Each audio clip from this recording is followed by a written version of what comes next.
10 के लिए जो द्विघात समीकरण जो चैप्टर है जो एक्सरसाइज 4 में है उसी के बारे में हम लोग पढ़ेंगे। सबसे पहले हम लोग समझेंगे कि द्विघात समीकरण क्या है उसके बारे में, और उसके तब आगे हम लोग जो है प्रश्नावली को स्टार्ट करेंगे।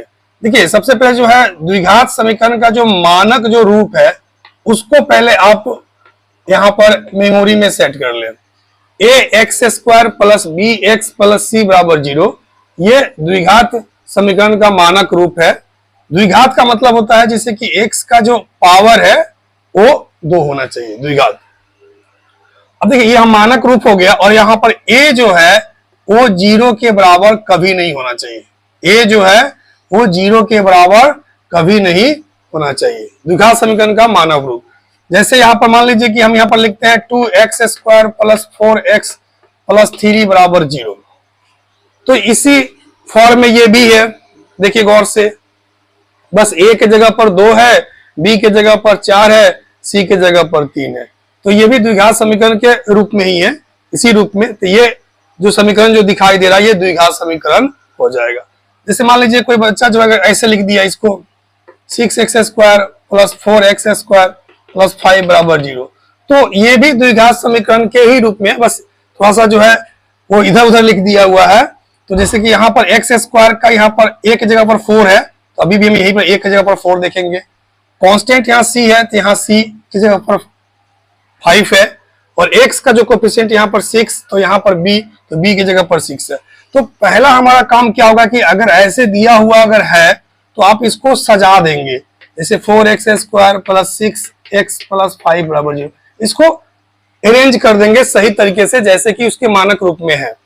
जब अब यहाँ पर देखिए 4x² 6x प्लस 5 बराबर 0, तो x² का जो कोएफिशिएंट है वो 4 है, यानी a का वैल्यू 4 हो गया, b का वैल्यू 6 हो गया, c का वैल्यू 5 हो गया। अगर इस फॉर्म में है तो वो द्विघात समीकरण है, अन्यथा नहीं होगा। चलिए अब हम लोग आगे इसमें जो है क्वेश्चंस जैसे है उसके अकॉर्डिंग हम लोग बात करेंगे।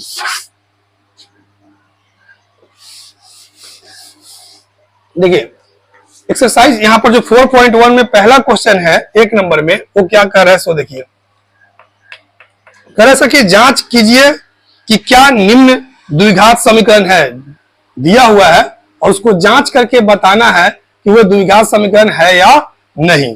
तो जो पहला है हमारे पास वो है x प्लस 1 का होल स्क्वायर है, और बराबर में ऐसे 2 इंटू x माइनस 3 दिया हुआ है। तो देखिए आपका काम क्या है कि इसको आगे ले चले। अब x² a प्लस b का whole square 2ab plus b², इसको गुना कर देंगे 2x माइनस 6,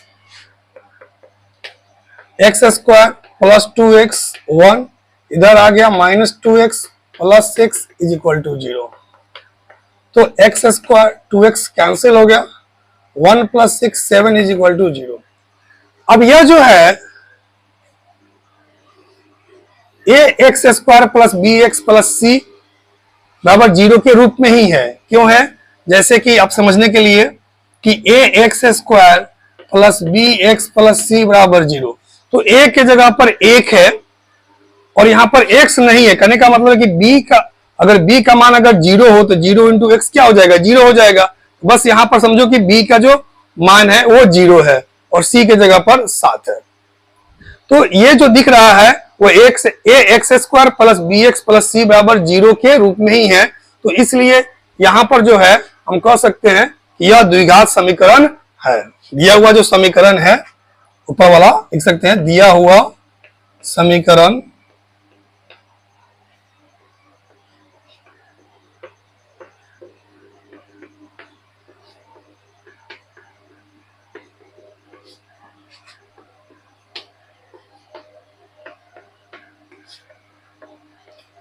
ठीक है। इस स्टेप में मैंने पूरा डिटेल समझा दिया।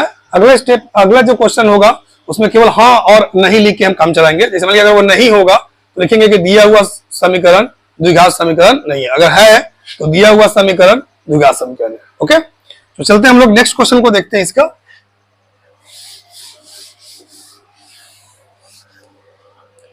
देखिए सेकेंड नंबर में क्या इसका, वो आपका जो है x² माइनस 2x बराबर -2 इंटू 3 माइनस एक्स है, तो एक्स स्क्वायर माइनस 2x गुना कर दो -6 गुना करो +2x, तो एक्स स्क्वायर -2x इधर ले आओ, -2x माइनस इधर आएगा +6 इज इक्वल टू 0, तो x square -4x + 6 is equal to 0। तो ये ax square plus bx plus c बराबर 0 के रूप में है, इसका मतलब हो गया कि हाँ ये जो है द्विघात समीकरण है। ठीक है, अब हम लोग देखते हैं तीसरा नंबर। देखिए इसका third number, x minus 2 x plus 1 बराबर x माइनस 1 x प्लस 3। आप इसको आगे सोल्व करके आगे देख लोगे, जैसे x में x है x square plus x minus 2x minus 2, x square plus 3x minus x minus 3, तो x square x minus 2x minus x minus 2 x square plus 2x minus 3, तो x square minus x minus 2 इधर आया minus x square minus 2x plus 3 is equal to 0, ये x square cancel हो गया, तो minus x minus 2x minus 3x 3 plus 2 1 is equal to 0। ये जो दिख रहा है अभी यहाँ पर तो एक्स स्क्वायर तो है ही नहीं, यानी कि A x square plus B x plus C के जो मानक रूप है उस रूप में ये नहीं है, इसी लिख देंगे कि यह जो समीकरण जो दिया हुआ समीकरण है वो द्विघात समीकरण नहीं है। ठीक है,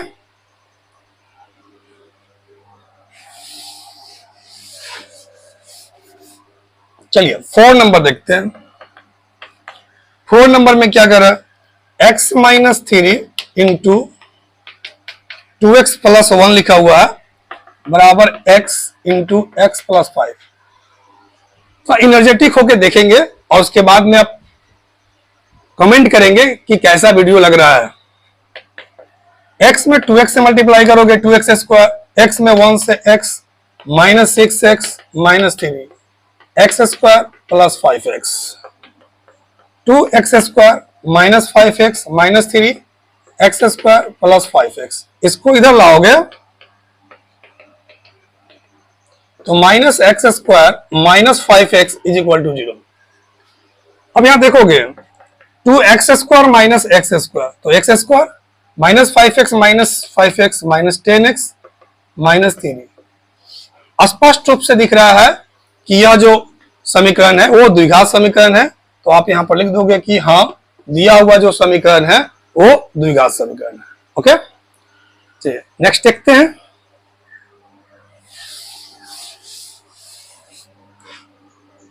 नेक्स्ट 5 नंबर इसका 2x माइनस 1 है, x माइनस 3 है, इधर x प्लस 5 है और x माइनस 1। चलिए अब इसको मल्टीप्लाई करते हैं हम लोग, तो 2x square minus 6x minus x और ये माइनस माइनस प्लस 3 1 जा 3, और बारीकी से मल्टीप्लाई करोगे x square minus x plus 5x minus 5। अब यहां से इसको आगे ले जाओगे minus 7x plus 3 x square plus 4x minus 5, इधर आ गया minus x square minus 4x plus 5 is equal to 0, 2x square में x square x square minus 7x minus 4x minus 11x 3 और प्लस 5 8 इक्वल टू 0। स्पष्ट रूप से दिख रहा है ये एक क्वाड्रेटिक इक्वेशन है, ये द्विघात समीकरण है, यहाँ पर लिख देंगे कि हाँ ये द्विघात समीकरण, ये दिया हुआ जो समीकरण है वो द्विघात समीकरण है। ओके, क्वेश्चन नंबर 5 के बाद जो है आप 6 नंबर देखोगे।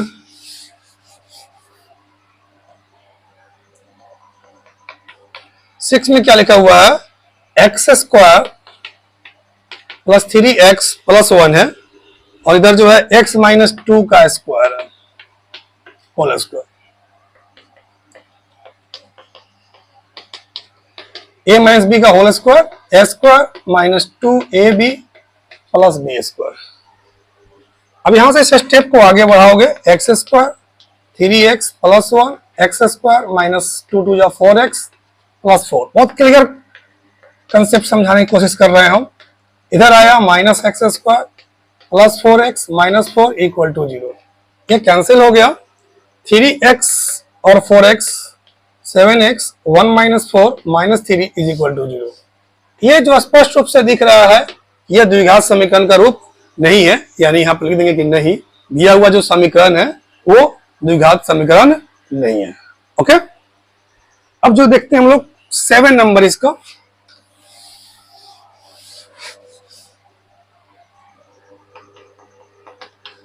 सेवन नंबर में क्या है, x प्लस 2 का क्यू है, इधर 2x into x square minus 1। बहुत सिंपल है, आप इसको ऐसे समझो, a प्लस बी का होल क्यू क्या होता है, a cube 3a square into b plus 3a b square plus b का क्यू, यानी a प्लस बी का होल क्यू का फॉर्मूला के रूप में इसको सेट कर दिए, बराबर ये इसको मल्टीप्लाई करोगे 2x क्यू माइनस 2x, ये 3 2 जा 6 एक्स स्क्वायर 12x, ये 8 2x cube minus 2x, x cube plus 6 x square 12x plus 8, इसको इधर लाओ minus 2x cube plus 2x equal to 0। X cube में से 2x क्यू को घटा देते हो, minus x cube, 6 x square अकेला है 6 एक्स स्क्वायर, 12 और ये 2 मतलब 14x हो जाएगा, और ये प्लस 8 है। तो यहां पर स्पष्ट दिख रहा होगा कि यहाँ x का पावर 1 तो 3 आ गया, ठीक है। तो ये द्विघात समीकरण का रूप नहीं है, तो यहां पर आप नहीं लिख दोगे कि यह द्विघात समीकरण नहीं है। चलिए नेक्स्ट देखते हैं।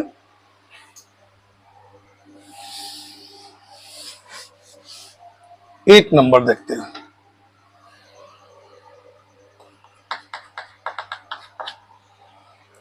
ये आपका है x cube minus 4x square minus x plus 1 is equal to x minus 2 का होल क्यूब।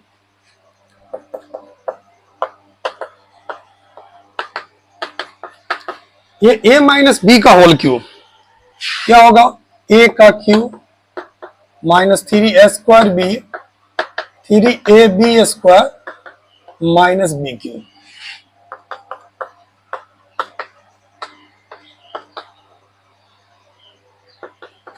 ठीक है,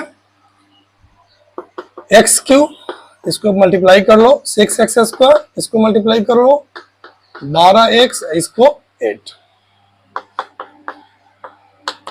सबको x साइड ला के समझा रहे हैं। इधर आया माइनस एक्स क्यू, इधर आया प्लस 6x स्क्वायर, इधर माइनस 12x बराबर 0। यहाँ एक्स क्यू है, यहाँ भी एक्स क्यू, माइनस और ये प्लस कैंसिल हो गया। 6x square minus 4x square है तो 2x स्क्वायर हो गया, माइनस एक्स यहाँ पर है और ये माइनस 12 मतलब कि 13 माइनस 13x हो गया, और ये प्लस 1 है और वो प्लस 8, तो 9 इज इक्वल टू 0।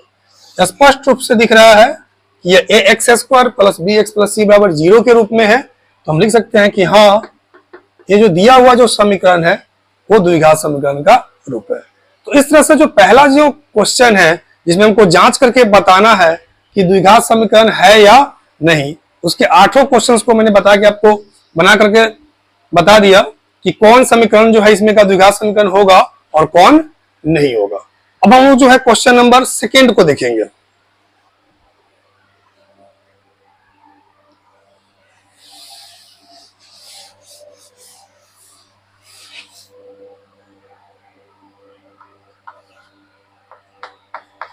ये क्वेश्चन नंबर 2 में क्या कर रहा है कि निम्न स्थितियों को द्विघात समीकरणों के रूप में निरूपित कीजिए।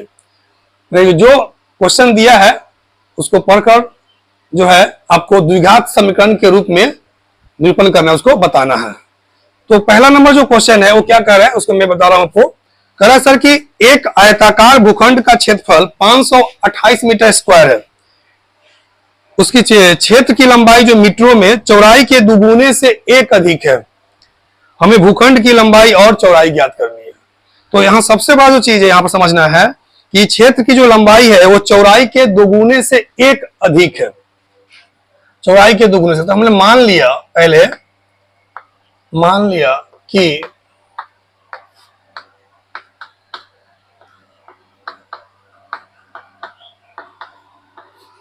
जो आयताकार भूखंड है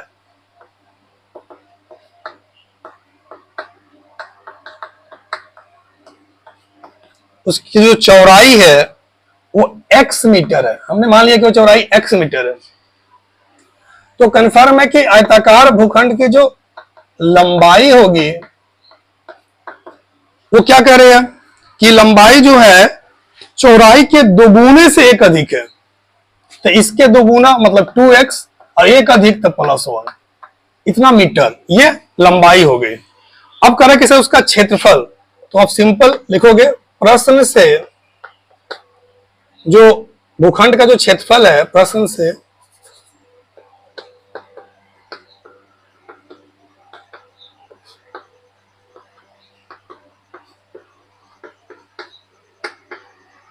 आयताकार भूखंड का जो क्षेत्रफल है वो 528 मीटर स्क्वायर है।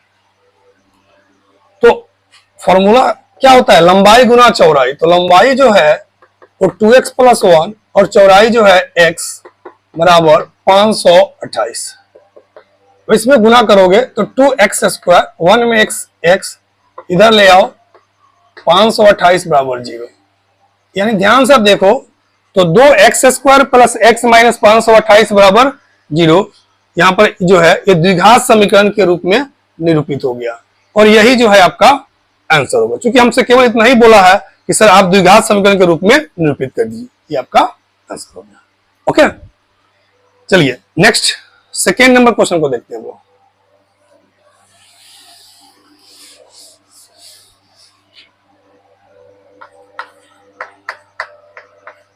सेकेंड नंबर जो क्वेश्चन है वो क्या कह रहा है हमसे, उसको देखेंगे। का गुणनफल 306 है दो क्रमागत धनात्मक पूर्णांकों का। तो मान लेते हैं, माना कि दो धनात्मक क्रमागत, दो जो है माना कि दो क्रमागत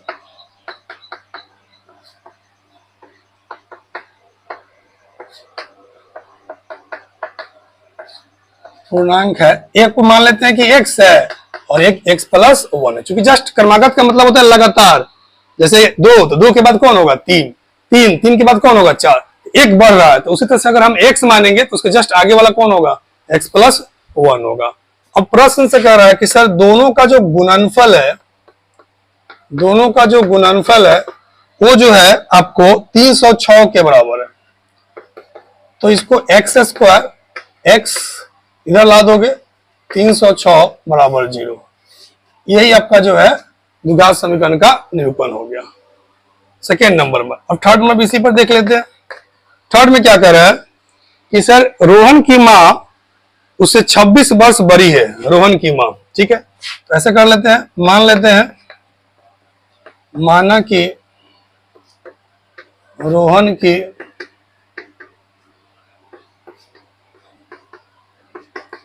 x वर्ष है। तो रोहन के मां की वर्तमान आयु कितनी हो जाएगी, 26 वर्ष बड़ी है, तो x + 26।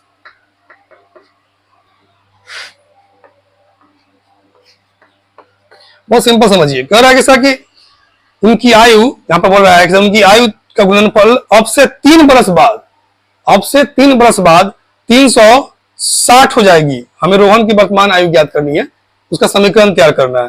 तो 3 वर्ष के पश्चात, तो सिंपल सी बात है, अभी जो रोहन की जो आयु है वो x है, तो 3 वर्ष पश्चात x + 3 हो जाएगी।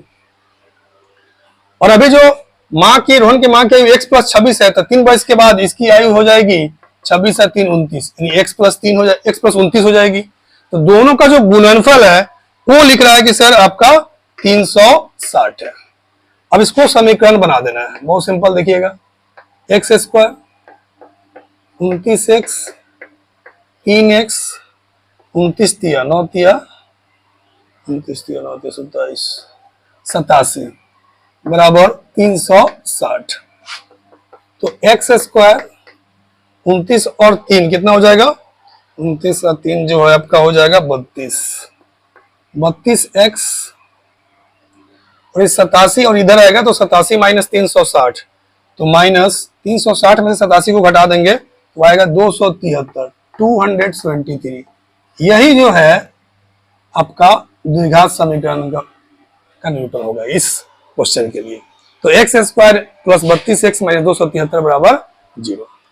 अब हम लोग जो है एक और क्वेश्चन है उसको भी देख लेते हैं, 4th नंबर। यदि इसकी चाल 8 किलोमीटर प्रति घंटा कम होती है, अगर उसकी चाल 8 किलोमीटर प्रति घंटा कम हो जाती तो वह दूरी को तय करने में 3 घंटा अधिक लेती, 3 घंटा अधिक लेती। तो हमें रेलगाड़ी की चाल ज्ञात करनी है। देखिए बहुत सिंपल है क्वेश्चन को। सबसे पहले तो अपने मान लीजिए, माना कि रेलगाड़ी की जो चाल है